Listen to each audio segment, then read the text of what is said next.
Hello and welcome to another edition of Life in the Fight of the podcast. So this is a UKFC fighter edition. I am UKFC President Jake Cross and owner of Empire Grappling. I'm joined by the reigning, defending UKFC amateur lightweight champion Teddy Stringer. How's it going, Teddy?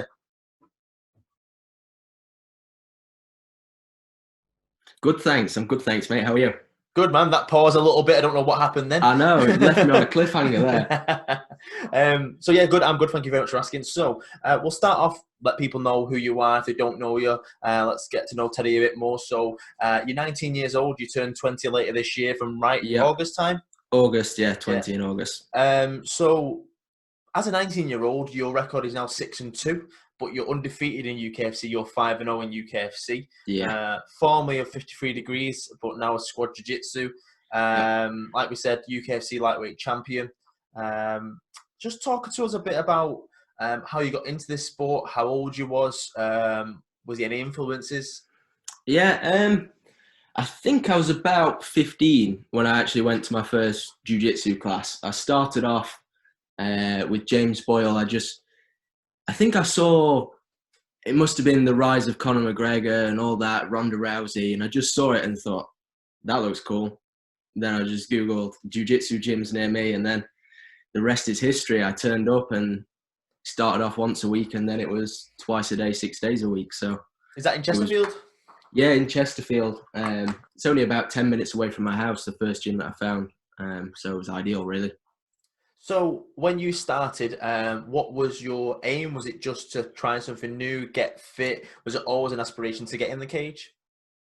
I don't know. I don't think you really think about it when you first start. I just walked into the gym, started training, and I think it was probably as soon as the first session finished, I was like, right, I'm going to carry on doing this, and I'm going to take this as far as I can. But obviously, walking into the gym, you have no idea what to expect, and it was one of those things that just snowballed on and on.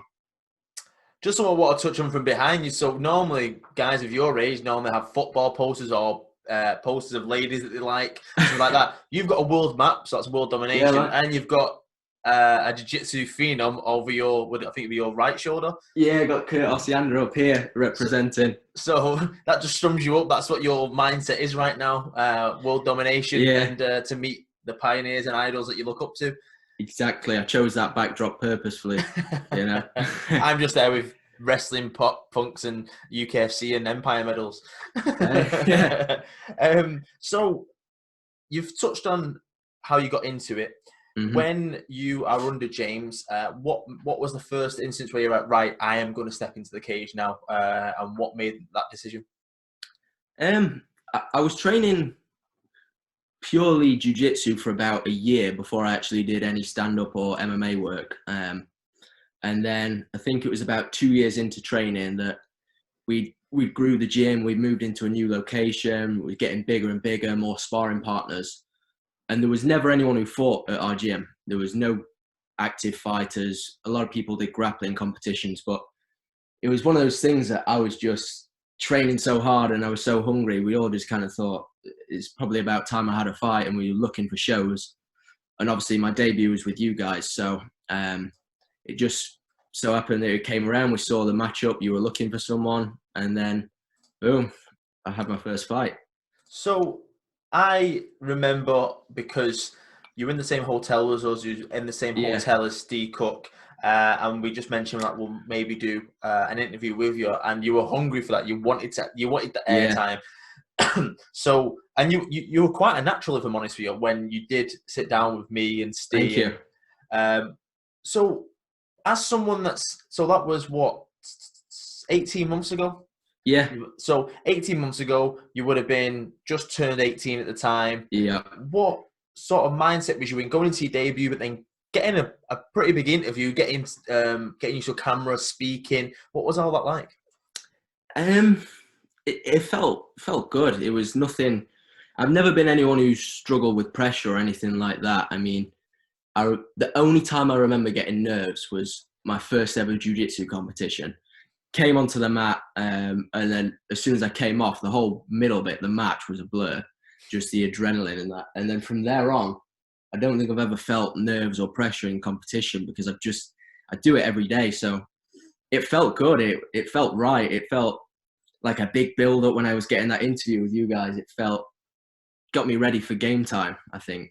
So it felt good. Of course, well, like I say, when we first met, your coach at the time was an old friend of mine in Kev Taylor. I've known him for nearly a decade or over a decade. So me and him hit it off, carried on as we left off. And I know your other coach is still your coach now in James Boyle, because he competed at Grapple Nation in super fights, talked to him over the years. So the fact that we had a rapport anyway, I think it sort of made it a bit easy to hit it off with you. We got to know each other quite fast in the last 18 months. You've competed at UKFC 5 times.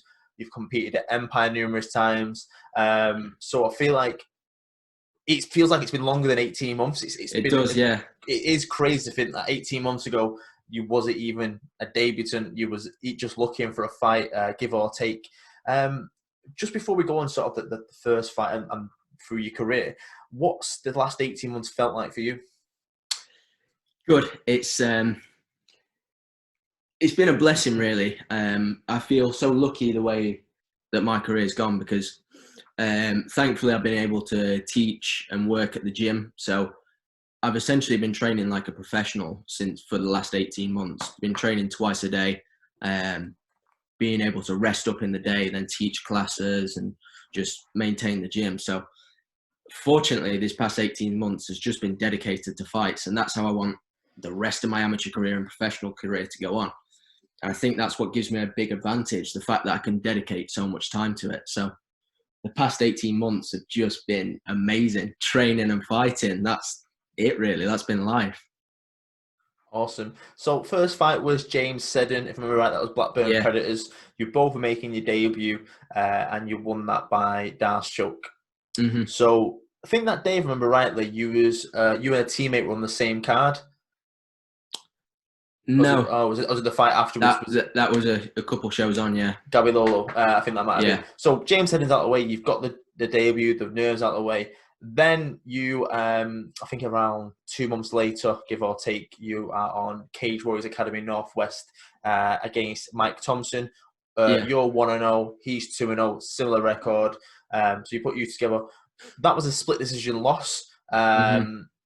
What was that fight to take for you? You're riding high, you're young, you're hungry. How do you feel that fight went, and what was your sort of looking back on it after the fight?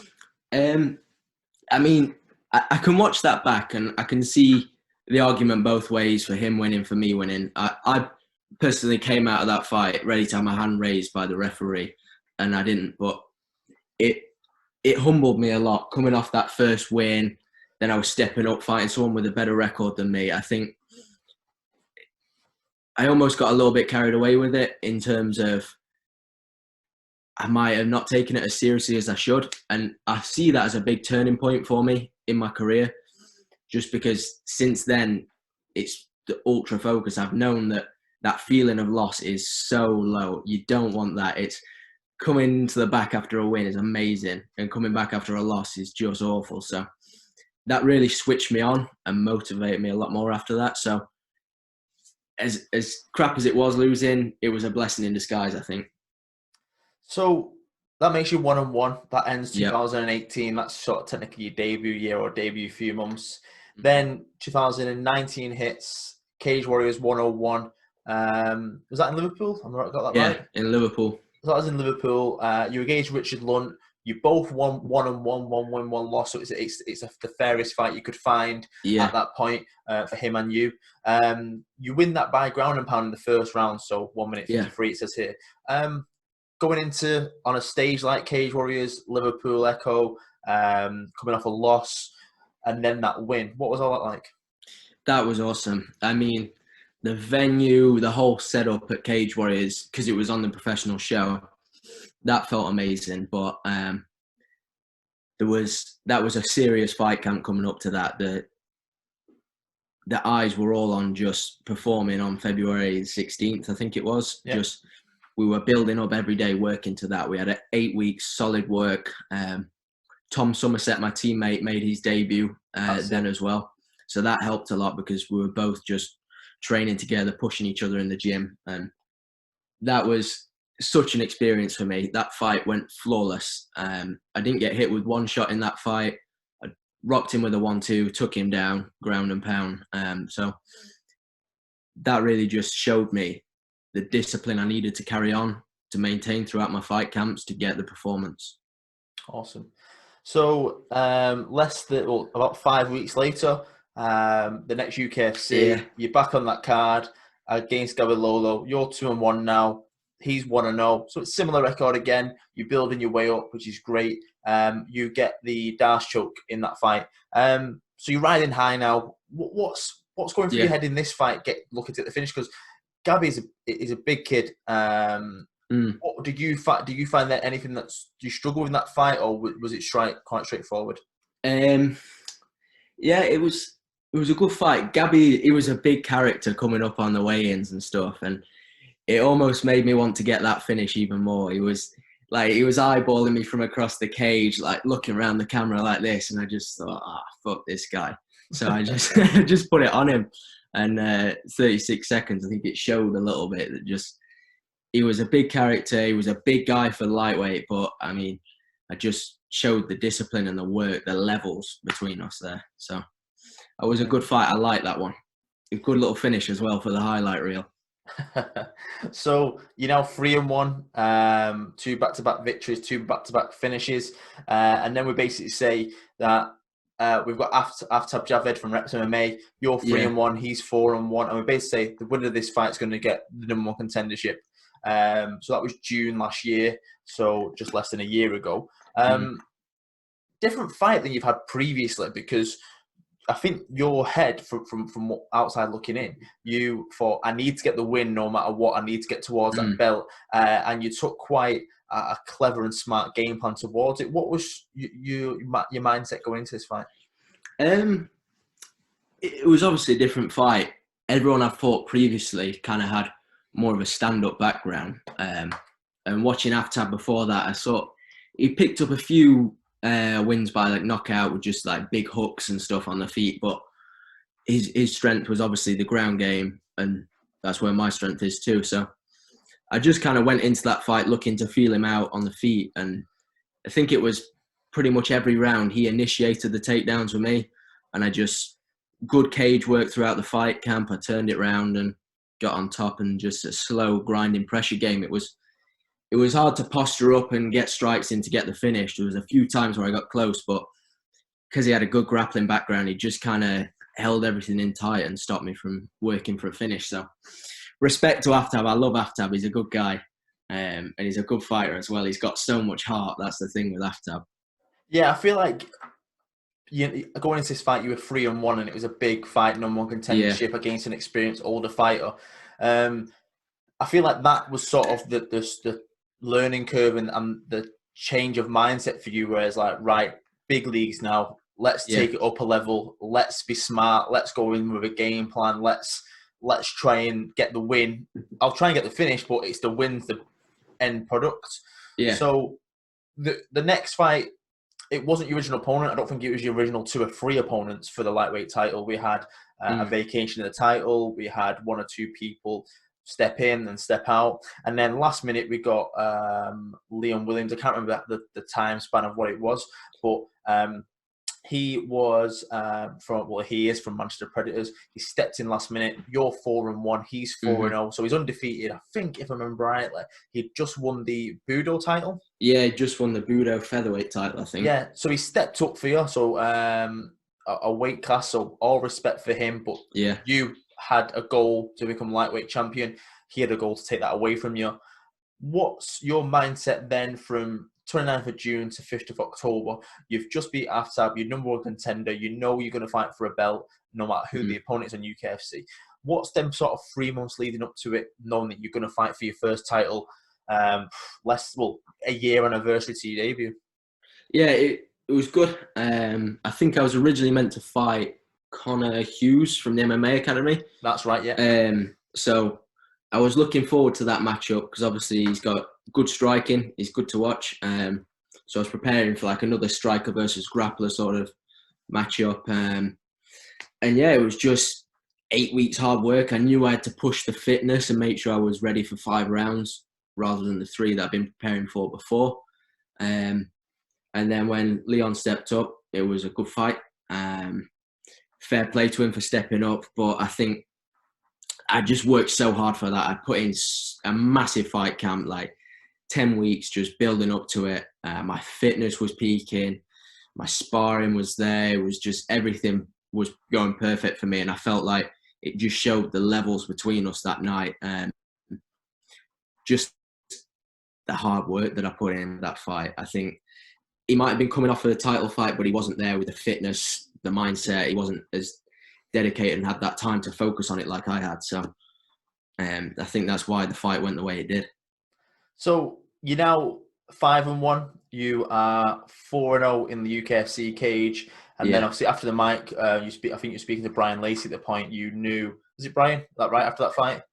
Or I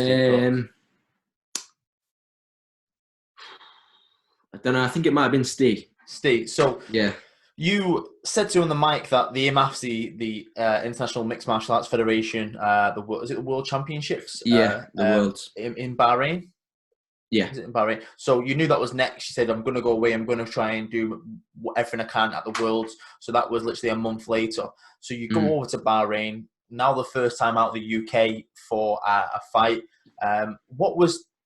What made you take that decision? What was the build up to like? What was the sort of the atmosphere fighting in a different country before we even get into the fight? The IMMAF is the best platform for amateurs, in my opinion, in terms of the level. You're going to consistently get the best guys from each country at their weight class. So that's why I wanted to go out there in the first place. But it's an experience going out there and fighting in a different country. So it felt good getting out there. It was hot. The venue's awesome. The setup at IMMAF's very different, though. So that was interesting to see the way they set it all up. Obviously, I went up to welterweight for that fight as well. So the preparation was a little bit different with my weight. So there was a lot of different factors, but it was just, to sum it up, the experience was quality. The fight might have not gone my way, but it was an amazing experience to go out there, see the level that's out there in Bahrain, the way they structure those events. You've got to be serious, because you can have one tough fight and then you've got 4 more coming up. So it's a mad experience, and I'd love to do it again. So what was the decision? What made the decision to do it at welterweight? Was the lightweight spot already taken? Were you not prepared to cut so many times inconsistent? What was going through your head? Yeah, I got offered the spot on the UK team at lightweight, and I asked them if the welterweight one was available. They said, yeah, I could go up and take that if I wanted. And I think it was the cut. I thought, coming in at 70, I cut quite a bit of weight to get down to 70. And it might have been okay for the first fight, but progressing on through the tournament, it'd have been hard to maintain that, to get the right recovery in, and then come back the next day and weigh in at 70. But if I'm looking at it again, I might drop down to 70, because I feel at 77 I was a little bit undersized. I'm right on that cusp where if there was like a 74 kilo on the day, that'd be perfect for me, where I can just cut a little bit of water weight and get in there. But it was a learning experience, and if you've got the technique, then the weight shouldn't matter at the end of the day, should it? So. No, you're right. I think it's a lot of balls even stepping up a weight class, and I know a couple of fighters have done that. I know like Conor Hitchens has done it and stepped up a weight, but I think at the lower divisions, if you're a bantamweight step up to featherweight, it's not that much difference, or a feather to lightweight. But light to welters, literally like over a stone. That's why I think there needs to be a restructure, especially at the amateur scene, of at least every £10. That's my point of view, and that's something that I've been trying to push for a long time. So this fight that you had, so this, like you say, this was a loss. This was another split decision loss. So you're taking these people to the distance, and then you're just getting the judge's decision against you. One of them things, and it's a weight class up, and it's a foreign fight. It's a foreign atmosphere. So there's loads of factors that are new to you. So no one could ever take that away from you. Am I right in saying that he got to the finals? That the guy that is that right? He got to the semi-finals. He got the bronze medal in the end. So it's no feat that you stepped up a weight class and then lost to a medalist. But I mean, I don't like that. It's like when you turn up at a jiu-jitsu tournament and those people say, "Oh yeah, I got a bronze medal," when there's only 3 people in the division. It shouldn't matter what the guy goes on to do. You need to beat him to go and get the medal yourself. So, of course. I personally think I won that fight. I mean, I've watched it Yeah, back so many I've watched it. times. Yeah, and I I do agree. Maybe there's a slight percentage of it because I know you're in and yeah, it leans towards it, and I always try and play devil's advocate. But I've seen a lot of IMMAF's fights where they've been to split decision or the judge decision, and they've been completely wrong. I don't know how many of you've seen of them. yeah, mate. Some of those decisions out there in Bahrain were absolute bollocks. I felt sorry for some of the girls on the English team as well. They had some awful decisions go against them, and it was. I get it's a heavy day for the judges doing like 100 fights that they're having to keep their eyes on and watching. But that's me who's got the sponsorship to go out there and spend a lot of money to get out there and compete at these events. And I think I just like a rethink to the judging there because fighters are committing a lot to get out there. And my decision, I can swallow that pill, but some decisions that I saw out there were bollocks, mate. It was horrific to watch. Like, I don't get some of those decisions, but that's why we've got to finish fights, I guess. So when you went out there, did you go out there alone with the Team UK or Team GB fight team? Was it anyone that you knew that was with you? Yeah, so I went out there and then my dad came out because I've actually got some family out in Bahrain, which Oh, is the nice. maddest thing ever. So my brother's wife, her family is all from Greece and Bahrain. So they had a place out there. So I went out about a week before, stayed with them, managed to acclimatise a little bit. So it was good. I had like 2 or 3 people in the crowd shouting for me rather than zero, but still wasn't getting any money off them ticket sales.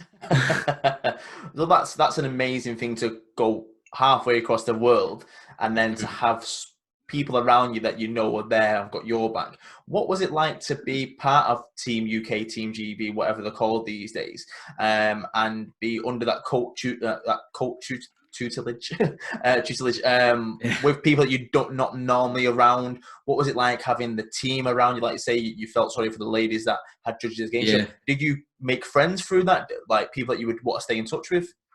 Yeah, but the team, plenty of good minds on there. A lot of good lads that we ended up going out and drinking away our sorrows together. But it, it's a good team. I think the setup's good. There's a lot of good guys out there like Dean Garnett, Mark Spencer. There was Colin from New Wave Academy out there coaching. And they were all putting a lot of time and effort into the fighters that were there. And I think they did a good job. It's a tough job for them. They're out there coaching every day. But as far as Team UK goes, I think there was a good structure, a good setup. I'd like to see maybe next year just the trials being a little bit better, making sure that the people that are going in each spot are the best for each weight class and level, which I know it's hard because a lot of people might not necessarily be able to get the sponsorship to get out there, but you want to be having Team UK representing the best of UK and not just the people that can afford to get out there. Yeah, I feel like if they pick the best and then work backwards based on if someone can't make it, Yeah, personal reasons, money reasons, whatever, work your way backwards. That's the best way to start rather than just picking your friends or someone that you know. yeah, And I don't think that's the best way to do it. And plus, I feel like some of the fighters that are picked, that like a bit like your instance, the best person for you. Also, you made the choice to go to welterweight, but you're yeah, at lightweight. You most likely could have done very well, medal, gold medal, whatever it may be. yeah, I feel like I like to say before about the £10 thing. I think that might have helped if you had a 74-ish. That yeah, would have been better, especially at amateur. Like 7-8 kilogram difference is a big difference. yeah. It's the on the day weigh-ins with that as well that they need to sort Was it a because percentage? Was it a percentage? You had to be the I, same weight or a percentage higher every day? I imagine, I think over the week it goes on and you get a little bit more allowance, but I don't think it's anything more than a kilo as the week goes on. Yeah, So I'm it's, sure it's something like 4%. I want to say 4% higher every day, but yeah. don't quote me on that. That's probably from I previous mean, I experience. wouldn't know, mate. I didn't make it through to the last day. So that's where you hit 5 and 2. Yeah, So you know based on you're out in November, we have a show in December. You know that we put an interim title on the line, and it's an old foe in Mike Thompson. He finishes his opponent quite quickly, and then the rematch is there. I guess it's probably the best version of a rematch. And I was speaking to Mike Thompson about this the other day. His interview is literally about to go out in the next half an hour on YouTube. So as soon as you get out of this, you can watch that back. He's coming for your belt, and you're coming for the loss. I know you're looking to defend your belt, but you're looking to avenge that loss because you thought you won that as a split decision. Yeah. What's the mindset going into it? Is it a factor of title defense? Is it a factor of the avenge? Is it a factor of another fight? Or do you not see him as a rematch? What was it? A mixture of all of them. I like to put it as, for me, the main thing was just showing how much I've improved in that year since I last fought him, because no matter what happened, however you look at that first fight, he beat me on paper. The judges on that day said he beat me. And I think that performance that I put on that day was good enough to take him to a split decision, but I've got way more than that. So it was one of those where every night after that, from the first fight leading up to the second fight, I was going to sleep thinking about Mike Thompson. I was thinking, fuck, how did I let him beat me? So every bit of work in the gym leading up to that fight, it was just, don't let him beat you again, because beat me once, shame on me. Beat me twice, come on. That I need to sort that out. So it's one of those where there was a lot of hard work in that camp, and I put the work in. I was thinking about defending the title, but it was more the matchup that got me excited for it. So round one, even Mike admits, dominant first round by you. You took the game plan well, controlled the round. Then round two, it didn't start out too dissimilar. You had his back, if I remember rightly. He turned it around. He got basically on top, had your back against the cage. He had basically, you sat down at the cage, he's throwing shots. It looks like he's turning the pace round. And then you do something quite clever where I was watching it back this morning. So you sort of sit back, hook the leg, and sort of bring him into your guard to try and get an armbar. Armbar one, I think he gets out of. And then you reposition and keep on cutting the angle and change the angle from your back to get the second armbar.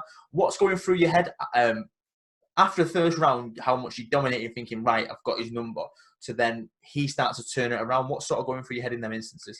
Yeah, I mean, that first round just went perfect to game plan. I mean, every round this fight camp, when I'm sparring with high-level jiu-jitsu guys, I was getting to their back, just sinking that rear naked choking. That's what I was getting to. So I saw that coming as a finish. I expected that.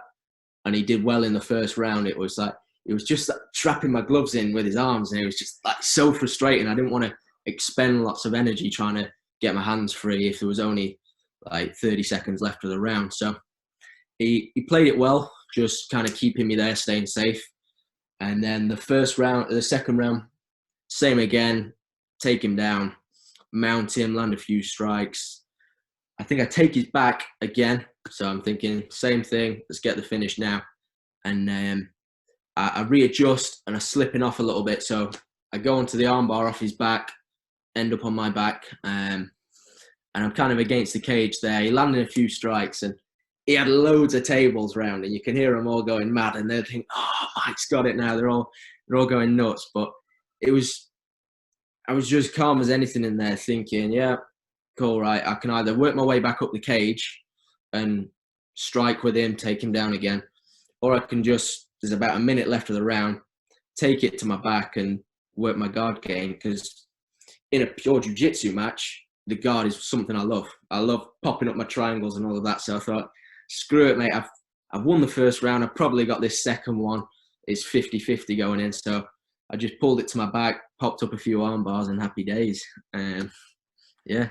So after speaking to him, and I think I spoke to you previously, when you lost to Mike and it was so close to a fight, you was like, I want the rematch. And he said, yeah, we'll see you down the line. And then the rematch has happened. He's lost. It was a good fight.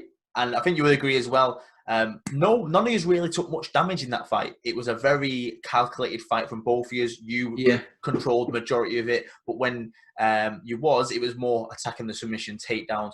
So when he got beat, I spoke to him the other day, and he was like, no real damage. I was more frustrated that I wanted to be in a war with him. Teddy's a great fighter. Wanted to try and get the win. We're one each now. We'll see each other down the line. What's your thoughts? Obviously, I know you said maybe not immediately because you've got a few plans and you want to defend your title against other fighters and get the experience. But down the line, would you like to have the trilogy? Say that last bit again. You cut off. Sorry. Again, at some point down the line, whether it's next in a year, pro ranks, whatever it may be, would you like that trilogy? Yeah, I'm open to it. It's one of those things where I can imagine from his perspective, he wants that fight so bad now. It's 1-1. But for me personally, I did what I wanted to do. I put him away in dominant fashion, and for me, that put it to bed. But Mike's probably the best guy that I've fought in amateur. He's been nailing every other lightweight in the UK. So I'll be happy to fight him again at some point down the line. But there's more people I'd like to beat at amateur, so I'd happily do it again at some point if he gets a fight, beat some more people. I'm not in the position to be picking my fights, so I'll let you guys decide who you give me. But I'll fight him. I'll fight anyone else. There's just some other names that I'd like to get in there before I go professional. So anyone off the top of your head? I like that. Marcus Lewis. He's got the Cage Warriors belt. I'd like to fight him. I think that'd be a good fight. I like his style. He's got some good karate background, but I'd just chop his legs and choke him out. So I'd like that one. And then whoever, I forget his name, whoever's number one in the UK, I'd like to go with him because obviously I want that number one spot. That's a big thing for me before I go professional. I want to sit at that number one lightweight amateur spot. So looking at Marcus now on Topology, he's 5-2 on there. He's just beat last year someone that you was going to face in Connor Hughes. That's probably a good fight going forward. Number one is currently held by William Haycox, who I've knew for a long time actually, since he was in his teens competing on the original Grapple Nations and stuff. That could be a cracking fight and something that I hopefully could maybe work out. So you're ranked number 9 at the minute. The Topology rankings are probably the best you can look at for an amateur, but there's stuff like Lee McCracken's on there at number 5, but he's a featherweight. So do you really take him out of the picture? He probably can fight a lightweight. He's fought a lightweight. He's a great fitter. You've got Scott Pedersen's on there. He's now pro. So you're a lot higher than 9th. But chase that number 1 spot is a great avenue. And there's a few fighters on there that you could probably, like say Connor Hughes, Marcus, William Haycox.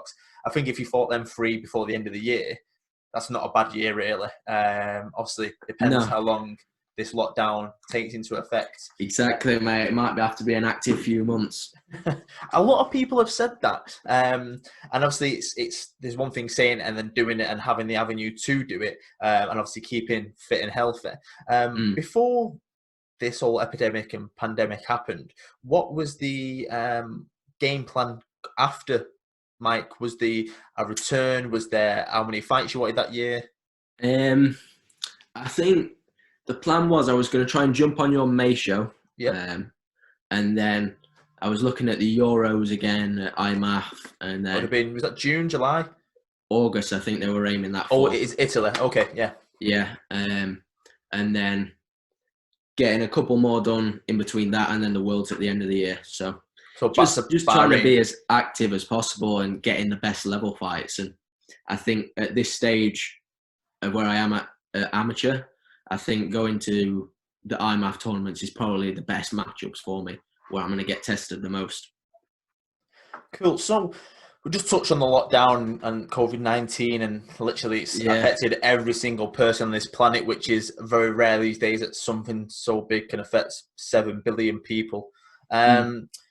What's your current situation? Are you able to train at all? Do you have anyone in your livery you can train with? Have you got any sort of equipment at home? What's going on there? Yeah, I'm training as much as I can. I'm training twice a day. 365 days a year. So I might not have the gym and the training partners, but I'm getting out. I'm going for some runs, hitting the bag, trying to get my mum to spar with me, but she's not too happy about that. Just anything to keep active. So that's it. I fucking hate running though, mate. I hate running. I'm trying to do it every day, but it's so boring, man. I just want to punch people in the head. So sooner this is done, I'll be happy. I think it will spur a lot of people on after this. A lot of people like get up and go, where some people like to take the time of their career. I think it will push a lot of people on. So with regards to the lockdown then, are you doing anything to keep sane? Are you watching, listening to anything? Yeah, just it's trying to kill that middle bit in the day. I like to train in the morning first thing, and then it's that middle bit in the day. I'm sitting out in the sun whilst it's here, but watching a little bit on Netflix, just little stuff to keep me sane. But it's boring, man. I've not found anything that's keeping me going like training at the gym. So it's just sat there twiddling my thumbs for like 7 hours a day before it's time to train again. Anything on Netflix you recommend? I've just watched Tiger King. Everyone's seen that now, haven't they? Yeah. Quality, mate. That's some mad stuff. Two questions then. Did Carol Baskin kill her husband? Mate, 100%. 100%. Was Joe Exotic set up? Nah. Oh, you think he did it? Yeah. Interesting. Yeah. Joe Exotic is not innocent by any way, but Carol Baskin, she's getting a nice little bit of publicity out of this, but she definitely killed that guy. Definitely whacked him, didn't she? Yeah, fed him to the tigers. Snacking. So before we end, we'll do some quick fire questions with you. I'm just going to bring them up. It's sort of, how can I show them? Some 10 quick fire questions. You might not care about an answer, but just pick one. They're pretty funny, some of them. So number 1, ketchup or brown sauce? Ketchup. Mayo or salad cream? Mayo. City break or beach holiday? We'll go beach holiday, get a bit of sun. Xbox or PlayStation? PlayStation. When you eat, fork in your left hand or your right hand? Right hand. You weirdo. I'm a weird one, right-handed, but fork in the right hand. I'm left-handed, but it's supposed to be in the left hand. And if you're saying it different, you're wrong. Even the meerkats on the sponsorship for Coronation Street have it in the left hand. They teach the little meerkats. That's something I always point at Catherine about. And she's like, no, it's right hand. It's like, it's not. Watch the meerkats. The little details that matter, isn't it, Jake? Yeah. Shower or bath? Shower. I've had too many hot baths cutting weight to enjoy a bath. Gi or no gi? No gi. No gi. Okay. Submission victory or knockout victory? Submission victory all day. A war or a quick finish? Quick finish. I like my brain. We'll keep it that way. Don't want no more brain damage. And then Anderson Silva or George St. Pierre? GSP. Gotta be. Nice. Okay. So before we let you go, pal, we're going to quickly touch on people that you want to thank, any sponsors, anything like that. So just some sponsors I'd like to thank. Nigel and Waldeck at ST Fiber Solutions. They're amazing. They helped me getting out to IMMAF last year. They support me a lot throughout my career. BJJ Fight Gear. Always supplying me with the goods, some gis, some rash guards, all that sort of stuff. And yeah, I think that's it. I don't want to miss anyone out, but I'm sure 20 minutes after this interview, I'll come back thinking, fuck, I've missed someone. So we'll stick with that. No worries. If people want to follow your career, if they've just been introduced to you by this podcast and audio or the video, how can they follow your Instagram or anything like that? Just jump on the Instagram. It's at Teddy Stringer. Sweet. I'll put it in the bio for everyone to follow you anyway. Nice one. If you need anything, give us a shout, mate. But if not, stay safe and we'll be in touch soon. I will. Thank you very much, Jake. I'll see you soon. Pal.